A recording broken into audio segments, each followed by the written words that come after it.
आखिरी 1.5 घंटे में आपकी तैयारी, स्टॉक स्पेसिफिक और साथ ही साथ निफ्टी बैंक पे अप्रोच और कुछ बड़ी खबरें लेकर हेमंत मेरे साथ फाइनल ट्रेड में मौजूद रहेंगे। हेमंत, बिल्कुल, तो एक्शन पैक दिन है। थोड़ा फर्स्ट हाफ में दबाव देखने को मिला, बाजार ने रिकवरी दिखाने की कोशिश जरूर करी, लेकिन अभी देखिए ज़्यादातर समय हमने आज लाल निशान में ही बिताया है। डाउ फ्यूचर्स भी वॉलेटाइल है। क्या हो आपकी रणनीति, इस सब पर बात करेंगे हम। पहले आपको बता देता हूँ हमारे एक्सपर्ट्स कौन से हैं जो आज इस शो में हमारी मदद करने वाले हैं। टेक्निकल गेस्ट हमारे साथ हैं राहुल शर्मा जी, जेएम फाइनेंशियल्स के, ये ट्रेड एट 2 भी आपको बताएंगे। ट्रेड एट 230 पेश करेंगे मुदित गोयल साहब, एसएमसी ग्रुप ऑफ कंपनीज के। एंड ट्रेड एट 3 बताने के लिए हमारे साथ आज एक नए मेहमान हैं, नागराज सेठी साहब, एचडीएफसी सिक्योरिटीज के। और प्रकाश दीवान जी आज हमारे साथ मौजूद होंगे। अब वो हमें समझाएंगे कि वो कैसे देख रहे हैं बाजार में इस वॉलिटिलिटी को। प्रकाश दीवान .in के प्रकाश दीवान और अनलॉक 2.0 को आपको किस तरह से रीड करना चाहिए। ध्यान रखिए कल गाइडलाइंस आने वाली हैं और लक्ष्मण हमें इसके ऊपर एक्सक्लूसिव जानकारी दे रहे हैं कि क्या कुछ हो सकता है कल के सत्र में। तो कल की बात भी होगी। पंड्या का फंडा भी हम पेश करेंगे रोजाना की तरह 2:30 बजे के करीब। और गुड बैड अगली भी होगा आपके साथ। सुबह सुबह देखिए आपको आशीष ने बताया था कि साउथ इंडियन बैंक से दूर रहिएगा। अरविंद, ओरिएंट पेपर, रूपा, ये तमाम स्टॉक्स हैं जो खराब नंबर्स पेश कर रहे हैं। कोल इंडिया, सन टीवी, एंड्योरेंस की बात भी हुई थी। देखिए तो एक रिकैप लेंगे हम गुड बैड अगली का, ताकि आप तैयार हो सकें, समझ सकें कि क्या दिक्कतें थी इन कंपनियों के नतीजों में। और अब कल कौन सी कंपनियां नतीजा पेश करेंगी उस पर भी बात होगी। सुमित हमारे साथ जुड़ेंगे 2:40 पर, बताएंगे ओएनजीसी गॉडफ्रे फिलिप्स से आपको क्या पोल हमारा सीएनबीसी आवाज का कहता है। सावधान इंडिया भी हर रोज की तरह आज आपको मिलेगा। तो एक्शन पैक शो है। यतिन हमें बताएंगे ब्रोकरिंग कम्युनिटी में क्या चल रहा है। डीलिंग रूम चेक भी हम 3 बजे के करीब लेने वाले हैं। तो बहुत कुछ एक्शन है इस शो में। आप पेन पेपर लेकर बने रहिए। सबसे पहले चलते हैं अपने एक्सपर्ट्स के पास और उनसे समझते हैं कि वो आज कौन सा ट्रेड इस समय लेने वाले हैं। राहुल शर्मा जी, स्वागत है आपका सीएनबीसी आवाज पर और आखिरी सौदा पर। बताइए व्यू क्या बन रहा है आपका मार्केट पर इस समय, और ट्रेड भी सुझाइए प्लीज। शुक्रिया हेमंत जी, शुक्रिया वीरेंद्र जी। देखिए वो कहते हैं कि the successful trader is the average trader with laser like focus. तो आई थिंक ये बहुत ही इंपॉर्टेंट हफ्ता है जहां पर ट्रेडर्स को अपना फोकस लूज नहीं करना है। अपना मार्केट फ्राइडे तक काफी बढ़िया था, सेटअप था, डे हाइस पे क्लोज हुआ था फ्राइडे को। हालांकि सरप्राइजिंगली यूएस मार्केट में हमने ऑलमोस्ट 3% की सेलिंग देखी थी। डाउ जोन्स फ्राइडे को रात को डाउन था। तो आज थोड़ा सा यूएस मार्केट्स के चलते अपने एशियन मार्केट्स और इंडियन मार्केट थोड़े प्रेशर में है। आई थिंक आने वाले 3-4 सेशन में मार्केट थोड़ा प्रेशर में रहेगा, थोड़ी वोलेटिलिटी रहेगी, लेकिन जो ओवरऑल स्ट्रक्चर है मार्केट का वो बदला नहीं है। इसके लिए 3 कारण है। एक तो आप देख रहे होंगे कि निफ्टी फ्यूचर्स का जो डिस्काउंट है वो काफी बड़ा है। हमने लास्ट टाइम जब तकरीबन 100 पॉइंट का डिस्काउंट देखा था, उसके बाद में निफ्टी में बहुत बढ़िया तेजी देखने मिली थी। बड़ा डिस्काउंट होने का मतलब क्या होता है? इसका मतलब होता है कि काफी एक्सट्रीम पेसिमिज्म है। हर कोई मार्केट को शॉर्ट करना चाहता है, और जब हर कोई शॉर्ट करना चाहता है तो शायद बड़ा क्रैक नहीं आना चाहिए। फ्राइडे के सेशन में इंडिया विक्स भी ज्यादा टूटा नहीं था। इंडिया विक्स इनफैक्ट कंटिन्यूअसली गिर रहा है और ओवरऑल जो सेटअप है वो अभी भी पॉजिटिव है। दूसरी बात, जो गैप है डाउ जोन्स और निफ्टी में वो 3 महीने के लो पे आ गया है। जून महीने की अगर हम बात करें तो डाउ जोन्स 1.5% नीचे है, निफ्टी उसके बावजूद 8% ऊपर है। तो कहीं ना कहीं ये दर्शा रहा है कि निफ्टी का जो आउट परफॉर्मेंस है वो काफी बढ़िया रहा है और आने वाले हफ्तों में कंटिन्यू रहना चाहिए। तीसरी बात, जो अपने मार्केट्स की अगर ब्रॉड बेस्ड मार्केट की बात करें तो जून के महीने में स्मॉल कैप इंडेक्स जो है अपनी वो थी 17% ऊपर, मिड कैप इंडेक्स थी 12% ऊपर, और लार्ज कैप इंडेक्स जो कि निफ्टी है अराउंड 8% ऊपर थी। बहुत महीनों बाद में एक ब्रॉड बेस्ड रैली देखने मिली है हमने पूरे मंथली स्केल पे, और ये कहीं ना कहीं दर्शा रहा है कि मार्केट की जो ब्रेड्थ है वो काफी बढ़िया है। सो क्लियरली ये बाय ऑन डिप वाला मार्केट है। 10,000 बहुत ही अहम सपोर्ट है मार्केट के लिए। शायद वहां पर वोलेटिलिटी में आ जाए, बट वहां पर आप बायर रहे, और पोजिशनली मुझे लगता है कि निफ्टी ऊपर में 11,000 की ओर प्रस्थान करना चाहिए। आज का जो ट्रेड है वो है एचडीएफसी बैंक। इसमें काफी स्ट्रेंथ दिख रही है हमें आज के सेशन में, और स्टॉक साथ ही में एक मल्टी ब्रेकआउट लेवल के पास ट्रेड कर रहा है। सो 1040 से लेके 1055 के रेंज में इसे बाय करें। हाँ, थोड़ा स्लो मूवर जरूर है, मार्केट में वोलेटिलिटी एक्सपेक्टेड है, इसलिए एचडीएफसी बैंक मेरा पिक है। 1000 के स्टॉप लॉस से बाय करें और मुझे लगता है कि आने वाले कुछ सेशंस में हमें ऊपर में 1100 से लेकर 1125 का लेवल इसमें देखने मिल सकता है। 1100 से 1125।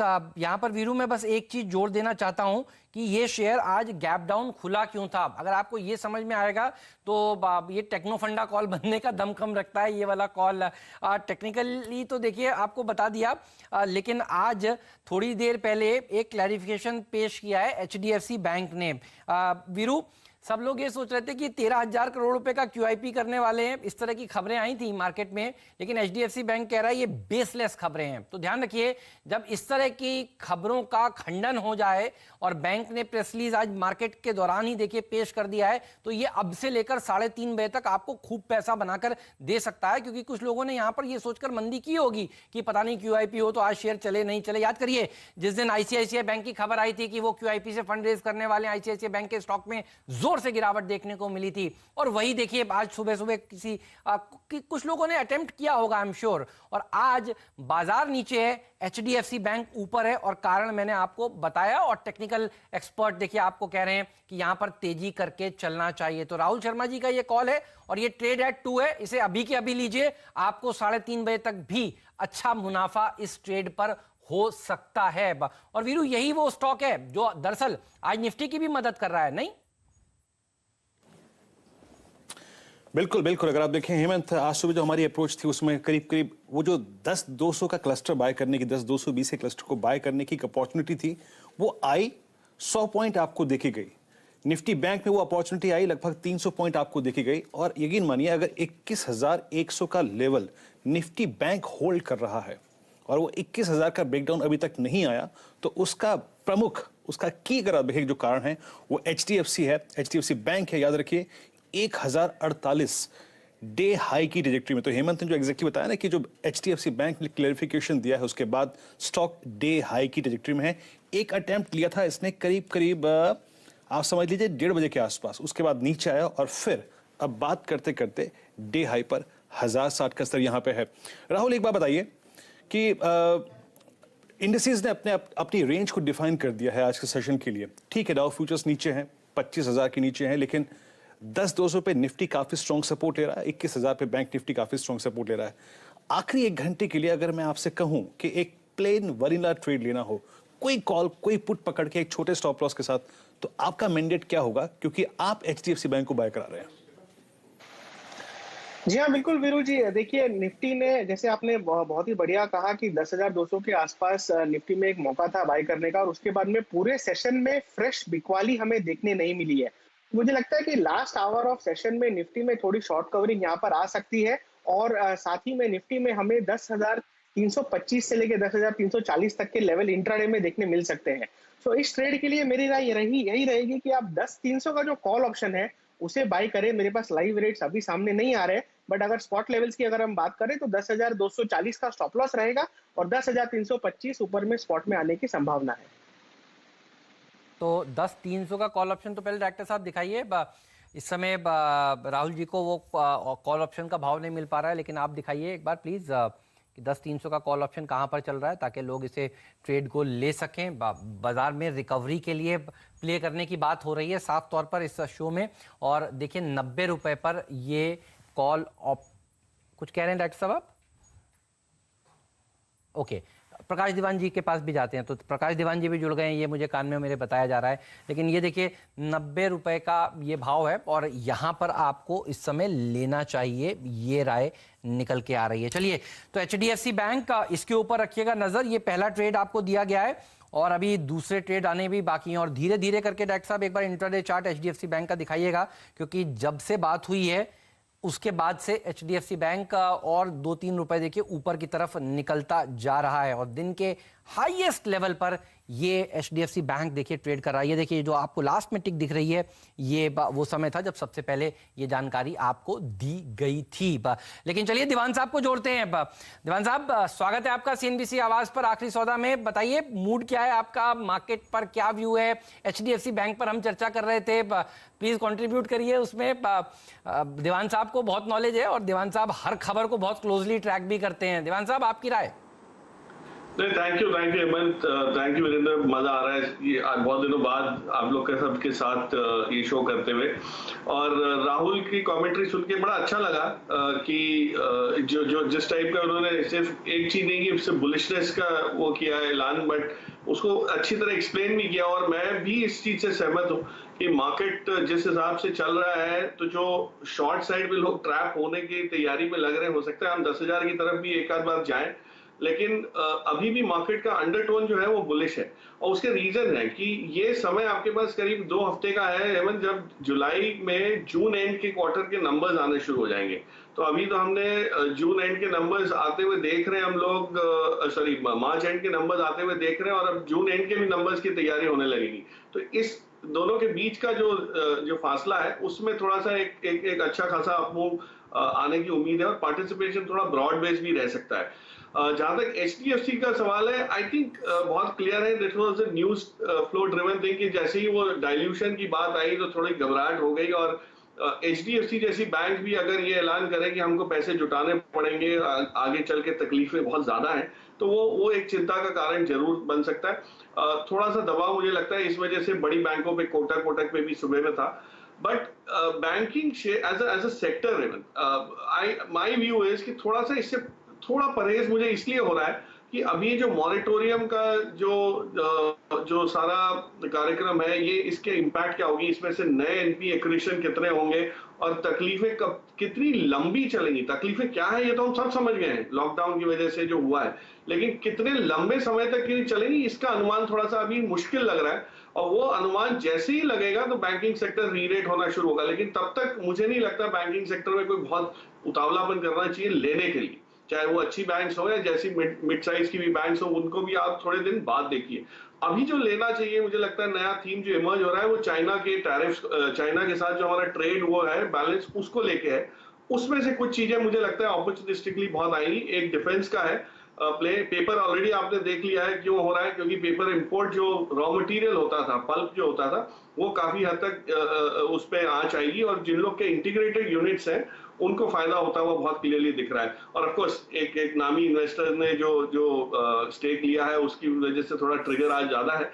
बट आई थिंक डिफेंस और पेपर, ये दो सेक्टर्स जो हैं, इसमें बहुत अच्छी खासी अपॉर्चुनिटीज है, और आगे कार्यक्रम में we can of course discuss more detail में स्टॉक स्पेसिफिक बात भी कर सकते हैं। बट मुझे लगता है डिफेंस वाला जो प्ले है, ये एक बहुत बहुत प्रॉमिसिंग प्ले बन सकता है इंडिया चाइना का जो स्टेटस है उसको देखते हुए। बताए डिफेंस और पेपर, ये 2 सेक्टर पर आपकी नजर है, और बात भी सही है। तनावपूर्ण स्थिति तो है, देखिए इस समय बॉर्डर पर नियंत्रण में है, लेकिन तनावपूर्ण तो है, ये बात तो बहुत सही आप कह रहे हैं। और डिफेंस में कौन सी कंपनियों के ऊपर नजर रखी जाए ये भी बताइए साथ में। अच्छा, HDFC बैंक के ऊपर भी नजर रखिएगा, ये धीरे धीरे करके बढ़ रहा है। डिफेंस में कौन सी कंपनियों के ऊपर नजर रखी जाए, फिर पेपर का चर्चा हम विस्तार से करते हैं। मेरे एजेंडे में है वो चीज, डिफेंस का नहीं था क्योंकि आपने जोड़ा है, इसके बारे में बताइए आपके पिक्स कौन से होंगे डिफेंस सेक्टर में। देखिए हेमंत, पेपर तो मुझे पता है आप इसमें काफी माहिर हैं, और कई बार आपने लोगों को अलर्ट किया है, चाहे वो 2020 के जरिए हो या कोई पिक्स के जरिए हो। बट अभी जो डिफेंस का मुझे लग रहा है उसमें 2 चीजें, एक तो आत्मनिर्भर होने के, जैसे आपने PPE का एक एग्जाम्पल देखा, कुछ समय पहले न्यूज में डिस्कस हो रहा था कि एक समय था कि हमें शॉर्टेज महसूस हो रही थी, और अब ये है कि पीयूष गोयल जी ने ऐलान किया कि आप महीने के 50 लाख PPE यूनिट्स जो है एक्सपोर्ट कर सकते हैं, निर्यात कर सकते हैं। तो आप देखिए, जब चीज हम चाहें तो उसमें आत्मनिर्भरता कितनी जल्दी आ सकती है। तो ये देखते हुए मुझे लग रहा है कि जो इलेक्ट्रॉनिक्स वाला साइड है, जो इंस्ट्रूमेंटेशन वाला साइड है, जो मॉडर्न वॉरफेयर में जो इंक्लूड होता है, उसमें हम लोग की जो एक्सपर्टीज है वो भारत इलेक्ट्रॉनिक्स लिमिटेड रिप्रेजेंट करता है, बहुत बहुत ही उम्दा तरीके से करता है। और मुझे हमेशा ये लगा है कि ये कंपनी को थोड़ा सा हम लोग ने एक जिसको कहते हैं स्टेप ब्रदरली ट्रीटमेंट दिया है। जितनी इसकी क्षमता है, उतनी जो इसकी डिजर्विंग पोजीशन होनी चाहिए वो हो नहीं पाई फॉर व्हाटएवर रीजंस। अब वो कहीं ना कहीं उसकी इंपॉर्टेंस हमको वापस समझ आने लगेगी। और डिफेंस में होगा क्या कि अगर हम चाइना से काउंटर करने की कोशिश करें और दूसरों के साथ एसोसिएशन या टाई-अप्स या सांठगांठ बनाने की कोशिश करें, तो हमारी स्ट्रेंथ इलेक्ट्रॉनिक साइड में ज्यादा है, हार्डवेयर में कम है, या बड़ी इक्विपमेंट, हेवी आर्टिलरी और उस सब में थोड़ी सी कम है। सो इस वजह से होगा। और इसके अलावा जो एरिया है आपका मिसाइल्स का, और वो आप देखिए भारत डायनेमिक्स करके एक कंपनी है, ज्यादातर डिस्कस नहीं होती, क्योंकि एक तो ये एफएनओ में नहीं है, थोड़े कुछ समय की हिस्ट्री है, तो हमारे टेक्निकल चार्टिस्ट फ्रेंड्स जो हैं वो थोड़ा इसको ट्रैक भी कम करते हैं। लेकिन वहां भी अगर आप देखिए जो प्राइस वॉल्यूम एक्शन के साथ जो बिल्डअप हो रहा है, क्योंकि ये सारी कंपनीज के लिए प्रायोरिटी पे इनकी ऑर्डर बुक में एग्जीक्यूशन आने लगेगा। ऑर्डर बुक तो बड़ी अच्छी खासी लेके बैठे रहते हैं हम लोग, लेकिन उसका कन्वर्जन नहीं होता, उसका एग्जीक्यूशन कन्वर्जन नहीं होता, ऑर्डर एग्जीक्यूट नहीं होते। वो मेरे ख्याल से अब प्रायोरिटी पे होने लगेंगे, और जो मिसाइल्स का जो बिजनेस भारत डायनेमिक्स करता है उसमें वेग आएगा। भारत इलेक्ट्रॉनिक्स के पास तो बहुत सारी चीजें पोर्टफोलियो में हैं, हम सभी जानते हैं, but I think it is also in one of the underrated stocks in the defence place. तो ये दो को अगर आप ध्यान दें, और ऑफ कोर्स सूची में धीरे धीरे एक्टिविटी बढ़ती जाएगी, तो जो शिप साइड में जो फ्रिगेट्स बोलते हैं हम, जिसको कोस्टल सिक्योरिटी के लिए जो यूज होती है बोट्स और शिप्स, वहां पे भी होगा। बट पहली चीज जो है, पहला पड़ाव जो है वो ये दो कंपनी के ऊपर रहेगा डिफेंस का।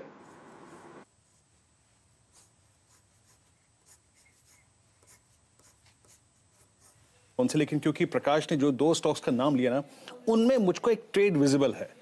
जरा प्लीज डायरेक्टर साहब भारत डायनेमिक्स लेके आइए 303 पे। एक बार राहुल एग्जैक्टली इस पर अपना टेक दीजिएगा। A typical flag on intraday charts, 302 का प्राइस यहाँ पे है, और उससे अच्छा हालांकि प्रॉमिसिंग चार्ट जो है वो है बीईएल का 8575, मेरे ख्याल से स्पॉट मेरे स्क्रीन पे है। इस प्राइस में एग्जैक्टली है क्या? याद रखिए ये 200 डेमा के ऊपर है।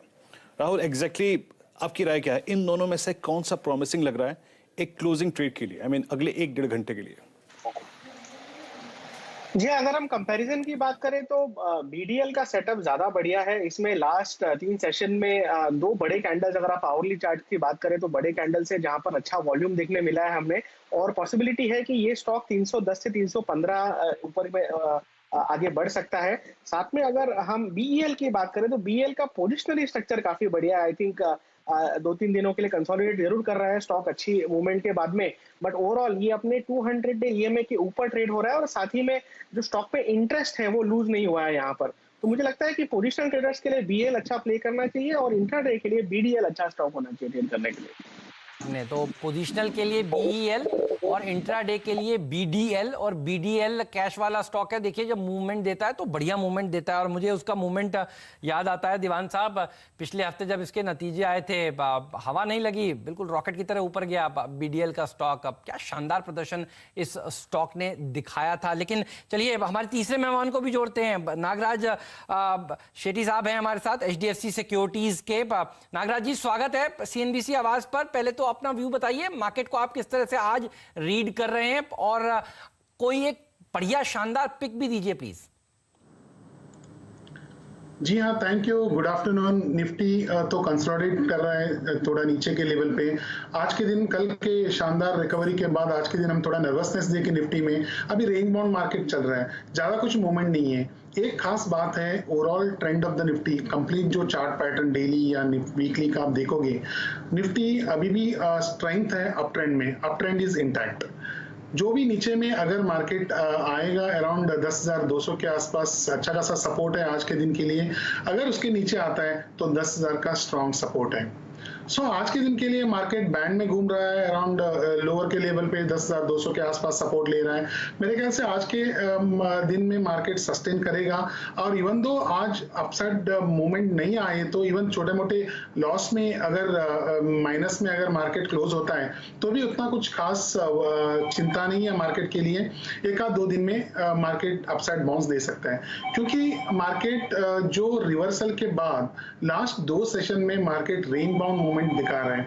इसका मतलब है निफ्टी में अभी भी बाइंग पे स्ट्रेंथ है, छोटे छोटे डिक्लाइन में बाइंग इमर्ज हो रहा है। इसके लिए मेरे ख्याल से बाइंग में रहना चाहिए, और रेंज बाउंड का इवेंचुअली अपसाइड ब्रेकआउट रहेगा, और एक बार अपसाइड ब्रेकआउट रहेगा 10,350 के ऊपर, हम देख सकेंगे ऊपर वाला 10,000 10,550 600 के आसपास, वही नेक्स्ट रेजिस्टेंस रहेगा मार्केट में। ये शॉर्ट टर्म के लिए रहेगा।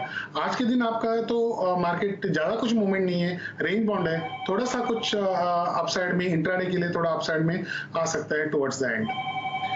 और स्टॉक्स के हिसाब से मुझे लग रहा है इंजीनियर्स इंडिया, आप चार्टिकली देखोगे इंजीनियर्स इंडिया काफी डिक्लाइन के बाद कंसोलिडेट हुआ, और structurally slowly gradually upside momentum pickup कर रहे हैं। लास्ट 3-4 दिनों से कंटिन्यूसली अपसाइड मोमेंटम, आज मार्केट गिरने के बावजूद भी ये स्टॉक सस्टेन कर रहे हैं ऊपर के लेवल पे। और मोमेंटम ऑसिलेटर लाइक RSI और इवन वॉल्यूम पैटर्न और MACD पूरा एक इंडिकेट कर रहा है कि ये पर्टिकुलर स्टॉक में इंजीनियर्स इंडिया में थोड़ा दम है ऑन द वे अप। सो मुझे लगता है ये स्टॉक एक बाइंग के लिए अच्छा है और करंटली अराउंड 82.30 82.40 के आसपास ट्रेड हो रहा है। एक आज कोई बाय कर सकते हैं ये रेट पे, नीचे के लेवल पे डिप्स में 80 के आसपास रखिए और स्टॉप लॉस 76-77 तक रख सकते हैं और ऊपर के लेवल पे 90 तक टारगेट बन सकता है एक हफ्ते में। 90 के टारगेट के लिए एक हफ्ते का व्यू लीजिए। इंजीनियर्स इंडिया EIL पर रखिएगा नजर। आज देखिए हमारे 3 मेहमानों में से 2 मेहमान PSUs के ऊपर राय दे रहे हैं। EIL अभी अभी आपको नागेश जी ने बताया है और दीवान साहब कह रहे हैं कि BDL खरीदिए। ध्यान रखिएगा BDL के आज नतीजे आने वाले हैं। हिंदुस्तान एरोनॉटिक्स के जब नंबर्स आए थे तो हिंदुस्तान एरोनॉटिक्स के साथ साथ BDL भी भागा था और आज दरअसल उसके नतीजे खुद के आएंगे। लेकिन सरकारी कंपनियों में सबसे ज्यादा पैनी नजर तो रखते हैं लक्ष्मण रॉय। देखिए दिल्ली से हमारे साथ जुड़ चुके हैं और सरकार की गतिविधियों पर भी पैनी नजर इनकी रहती है। और ये आज हमारे साथ इसलिए जुड़े हैं क्योंकि हम ये जानना चाहते हैं कि अब अनलॉक 2.0 में क्या निकल कर आ सकता है। लक्ष्मण, सबकी निगाहें यही टिकी हुई हैं कि क्या रियायत मिलेगी और या नहीं मिलेगी, थोड़ा और समय हमें अनलॉक वाले मोड में ही रहना पड़ेगा। बताइए आप कैसे देख रहे हैं इसे, क्या कुछ हो सकता है, बाजार के लिहाज से क्या चीजें इंपॉर्टेंट हैं?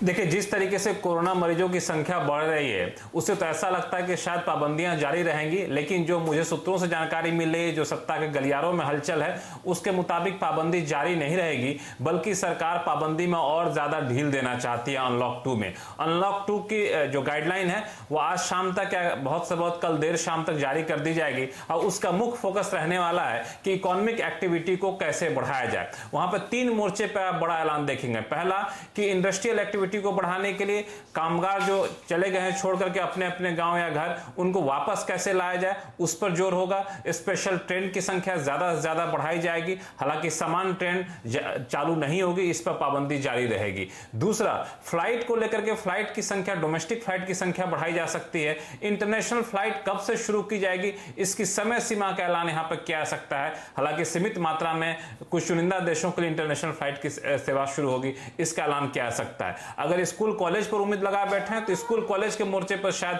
बहुत ज्यादा राहत यहां मिलने की संभावना नहीं है। सार्वजनिक समारोह, धार्मिक समारोह पर पाबंदी जारी रह सकती है, लेकिन हर वो एक्टिविटी, हर वो शर्त जिसमें ढील देने से इकोनॉमिक एक्टिविटी बढ़े, उन शर्तों में ढील आपको अनलॉक 2 में मिल सकती है। बढ़िया बता रहे हैं आप। तो आज शाम या कल तक ये जानकारी सामने आ जाएगी हमारे और इसके ऊपर नजर रहेगी। दीवान साहब, कैसे देखते हैं आप और इसमें से, इस खबर में से ट्रेड निकाल सकते हैं तो बताइए। लक्ष्मण जो आपको खबर जनरली देते हैं उसमें कोई ना कोई तो ट्रेड देखिए छुपा होता है, आप ही बताइए कैसे अप्रोच करेंगे आप इसे?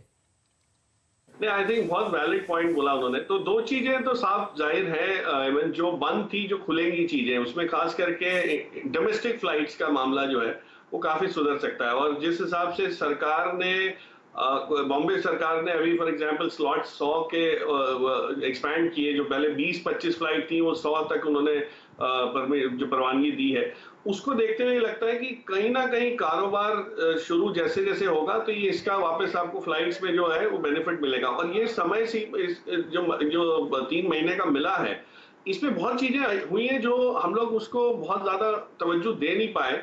2 चीजें खास करके हुई है। एक तो जो एयरपोर्ट इंफ्रास्ट्रक्चर है, जो रनवेज का और वो सब, वो काफी हद तक सुधर गया है। तो इससे क्या होगा कि आगे चल के एफिशिएंसी आपको बहुत मिलेंगी। जो रिपेयरिंग का समय मिला है वो कभी पहले इस टाइप का समय नहीं मिला।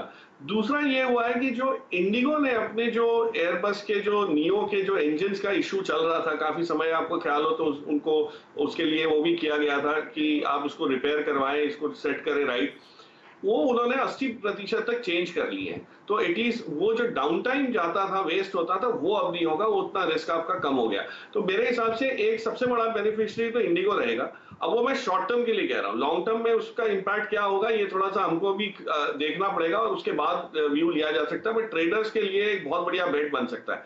दूसरी जगह फंसना नहीं है जहां पे, वो ये है कि कुछ समय पहले मैंने देखा था पीवीआर का शेयर ऑलमोस्ट 1150 की लेवल तक पहुंच गया था और वहां से गिरता हुआ धीरे धीरे सरकता हुआ 1000 के पास आ गया है। ये चीज अभी भी खुलने से मुझे लगता है कि वंचित रहेगी, क्योंकि ये इस टाइप की एक्टिविटी सरकार बिल्कुल नहीं चाहेगी। जो लक्ष्मण ने बहुत साफ कहा कि कारोबार को लेते जहां प्रोत्साहन मिलता है वो चीजों में पाबंदी हटेगी, वो चीजों में ढील आएगी। तो पीवीआर जैसी कंपनीज को तो कोई ढील मिलने की मुझे नहीं लगता गुंजाइश है। तो वहां पे एटलीस्ट अगर ऊपर जाता है इस लॉकडाउन के अनलॉकिंग के एक्सपेक्टेशन में, तो एक शॉर्टिंग अपॉर्चुनिटी रहेगी। तो एक लॉन्ग ट्रेड है और एक शॉर्ट टर्म ट्रेड है, शॉर्टिंग साइड का ट्रेड है, दोनों शॉर्ट टर्म है। ये कहीं इसमें लॉन्ग टर्म वाली राय नहीं है कि लोग लेके बैठ जाए और फिर बोलेंगे हम फंस गए।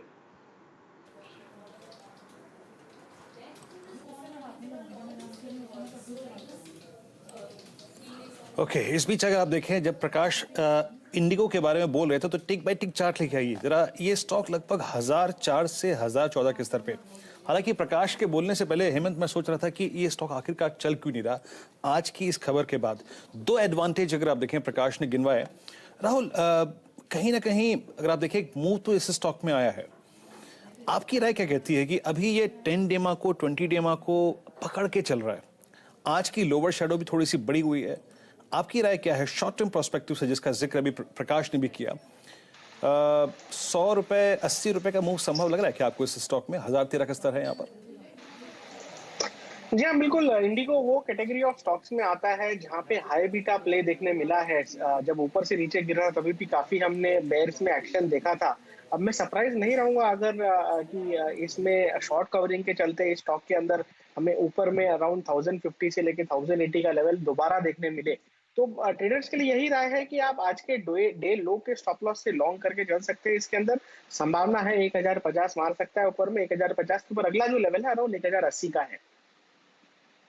तो नजर रखिएगा इस स्टॉक पर। देखिए इसने चलना शुरू कर दिया है, इसके ऊपर हम कल भी सुबह बात करेंगे जब ये गाइडलाइंस आ जाएंगी। लेकिन देखिए कोशिश ये है कि इस शो में हम आपको वो सब बताएं जो कल सुबह आप दरअसल होता हुआ आप देखेंगे। तो तैयारी आप इसे एक तरह से समझ सकते हैं कल के मुनाफे की भी हो सकती है। तो अगर आपको इस खबर को अप्रोच करना है तो इंडिगो से को लॉन्ग करके कर सकते हैं। शॉर्ट है तो एक बार काट लीजिए और एक BTST ट्रेड भी फिर ये बना सकते हैं आप। इसके ऊपर नजर होनी चाहिए। इंडिगो की बात हो और स्पाइसजेट ना चले ऐसा तो नहीं हो सकता। और स्पाइसजेट के लिए तो देखिए अच्छी खबरें वैसे भी आ रही हैं कि डोमेस्टिक जो कैपेसिटी है उसको 45% पर लाने की बात सरकार ने की। देखिए छोटा सा टिक यहाँ पर भी आया है, इस पर भी एक व्यू ले लेते हैं। क्या ये BTST कैंडिडेट भी हो सकता है और क्या ये और अच्छा प्रदर्शन दिन के दौरान भी दिखा सकता है? और ये हाई बीटा शेयर है भी। अच्छा 5% वाला मेरे ख्याल में सर्किट वाला स्टॉक है। तो लीजिए इसने चलना शुरू कर दिया। जल्दी से बताइए राहुल जी ये कितना और ऊपर जा सकता है? जी हाँ, अगर कंपैरेटिव चार्ट्स की अगर हम बात करें तो स्पाइसजेट एक तरह से कंसोलिडेशन में है। ये स्टॉक में जो टेक्निकल स्ट्रक्चर है वो बता रहा है कि कहीं ना कहीं 49 के ऊपर मल्टीपल सपोर्ट लेवल्स है। तो मेरे हिसाब से ये स्टॉक के अंदर रिस्क रिवॉर्ड जो है वो ज्यादा फेवरेबल है इंडिगो के कंपैरिजन में। और पॉसिबिलिटी है ऊपर में 55 से लेके 58 तक का लेवल ऊपर में लगा सकता है स्टॉक।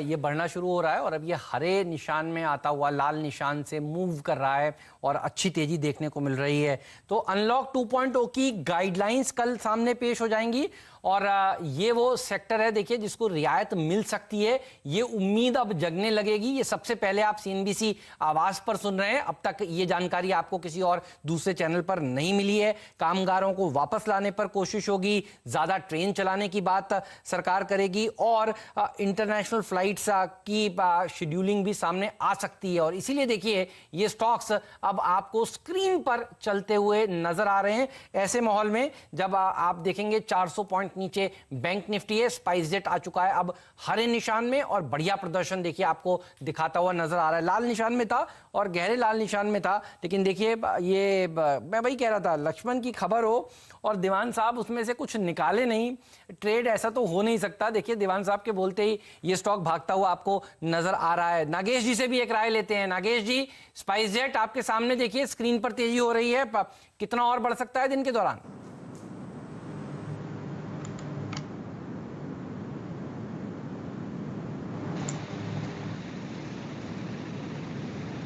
नागेश जी, आपकी राय चाहिए स्पाइस जेट पर। जी हाँ, जी हाँ, जी हाँ। Spice jet continuous sideways movement में चल रहा था काफी दिनों से। आज नीचे के लेवल से अच्छा खासा रिकवरी आया है। सुबह ओपन होने के बाद थोड़ा नीचे खुला, अच्छा खासा रिकवरी आया है। लास्ट 4-5 दिन का जो भी अपसाइड ब्रेकआउट था करीब करीब 52-53 के आसपास से, अभी वो ऊपर से अटेम्प्ट कर रहा है ऊपर जाने के लिए। टेक्निकली हम ये मानते हैं कि 53 के 52-53 के ऊपर अगर ये स्टॉक ट्रेड करता है तो अपसाइड ब्रेकआउट माना जाएगा और इसका नतीजा जो रहेगा शार्प अपसाइड मोमेंटम रहेगा। सो 1-2 दिन के लिए चालू रह सकते हैं मोमेंटम। मेरे ख्याल से अभी बाई कर देना चाहिए ये लेवल पे, और नीचे में थोड़ा मिलता है तो नीचे में डिप्स में भी अगर 50 तक मिलता है तो डिप्स में भी एवरेज कर सकते हैं। ऊपर का टारगेट अराउंड 57-58 रह सकता है आगे वाले दिनों में, और नीचे का स्टॉप लॉस रखिए 50 के आसपास। उसको ट्रेल करते जाइए। और अब बात करते करते ये शेयर 7% निचले स्तरों से रिकवर हो चुका है। तो टिकर टीम से दरख्वास्त होगी कि दोनों एयरलाइन कंपनियां दिखाएं। ये इंडो नेशनल का जो फ्लैश है ये हो गया, अगला एयरलाइन कंपनियां दिखाइए। प्रोड्यूसर साहब से कहते हैं कि इसको टिकर पर रखें क्योंकि मूवमेंट जहां आ रहा है उसी की बात करनी चाहिए। और अब आप देखिए, कहते हैं खरबूजे को देखकर खरबूजा रंग बदलता है, तो इंडिगो को देखकर, स्पाइस जेट को देखकर देखिए अब इंडिगो में भी एक नई स्फूर्ति आती हुई आपको नजर आ रही है। और ये दोनों ही स्टॉक्स अब देखिए भागते हुए आपको निचले स्तरों से नजर आ रहे हैं, तो इनके ऊपर आपकी नजर होनी चाहिए। अच्छी तेजी यहां पर देखने को मिल रही है वीरू। जी हाँ, इंडिगो ऑलमोस्ट डे हाई पर हेमंत 1023 पे। अच्छा हेमंत, ये देखिए कि अभी अभी हमने ट्रेड कौन कौन सी लिए। इंडिगो डे हाई पर, और ये लखन प्रकाश का कमाल है, याद रखिएगा 1023 यहाँ पर। और उसके बाद आप BEL को देखिए करीब 8645 डे हाई पर, और जो स्पाइस जेट का जिक्र आपने किया वो भी डे हाई पर। और एक और चीज है, मैं पहला स्टॉक कौन सा था आज जो हमने किस किया, वो था HDFC बैंक 1054 पे, ये दिन के सर्वोच्च स्तरों पे। तो आपको अब तक कम से कम नहीं तो 6-7 अच्छे ट्रेड्स मिल चुके हैं। और आई थिंक मेरे को लगता है हेमंत, अगले कुछ मिनटों में, करीब 20-25 मिनटों में, जो कि मेजर शॉर्ट कवरिंग ट्रिगर होगी ना, वो होगी आपका इंडिगो में। डायरेक्टर साहब प्लीज इसकी एक बार फ्यूचर की प्लेट लेके आई जरा, मैं एग्जैक्टली अगर आप देखता हूँ कि इसका जो इंट्राडे में फ्यूचर्स का हिसाब किताब है वो क्या है।